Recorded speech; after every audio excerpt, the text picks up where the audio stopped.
Bonjour à tous et bienvenue dans votre journal des produits de bourse de l'Upside du vendredi 22 février. La bourse de Paris broie du noir. Le CAC plonge d'1,90% à 3690 points. Une baisse marquée dans le sillage des marchés américains avec les craintes d'un changement de cap de la politique de la Fed. Et bien sûr, les craintes persistent également sur la zone euro avec l'annonce d'une dégradation donc des indices PMI sur la zone euro. Et côté valeur sur le CAC, eh bien, les bancaires sont en ligne de mire. Crédit Agricole, Société Générale et BNP Paribas perdent toutes plus de 3%. Schneider Electric en revanche grimpe de 3,65% après l'annonce de perspectives optimistes sur 2013. Le pétrolier Technip est dans le vert également. Vallourec grimpe de 3,54% après un chiffre d'affaires en progression sur 2012. Et la tendance est au rouge à Wall Street. Tous les indices terminent en fort recul alors que la bourse de New York a déjà signé la veille son repli le plus marqué en 3 mois.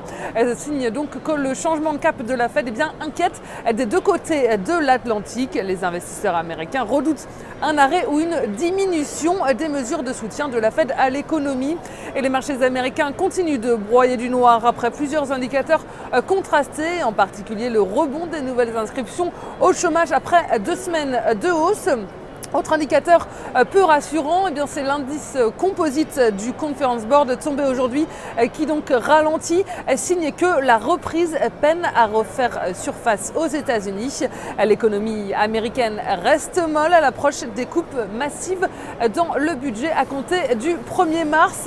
Et seul point positif du côté du logement avec les chiffres du permis de construire et des ventes de logements anciens qui poursuivent leur redressement.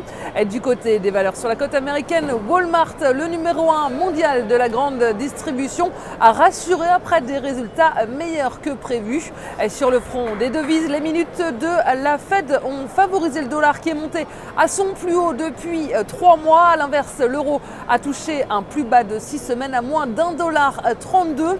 Et du côté des matières premières, le pétrole WTI est en baisse, il s'échange à 93,15 $. Et on s'intéresse aujourd'hui aux fabricants de tubes sans soudure Vallourec. Graphiquement, le titre s'est appuyé sur une base de support au-dessus de 37,80 € pour entamer une phase de rebond. Il évolue désormais au-dessus de sa moyenne mobile à 50 jours et celle-ci se retourne à la hausse. Et par ailleurs, l'indicateur de vitesse RSI est au-dessus de sa zone de neutralité. Et pour conclure, le titre vise 52,40 € tant que le support à 37,80 € reste un niveau de soutien. Et la stratégie qui vous est proposée pour jouer cette valeur, c'est l'achat du Varant Call Vallourec à 3422 T d'Unicredit au prix d'exercice de 40 € et d'échéance au 6 septembre 2013. Voilà, c'est tout pour aujourd'hui. Passez un très bon week-end et on se retrouve lundi.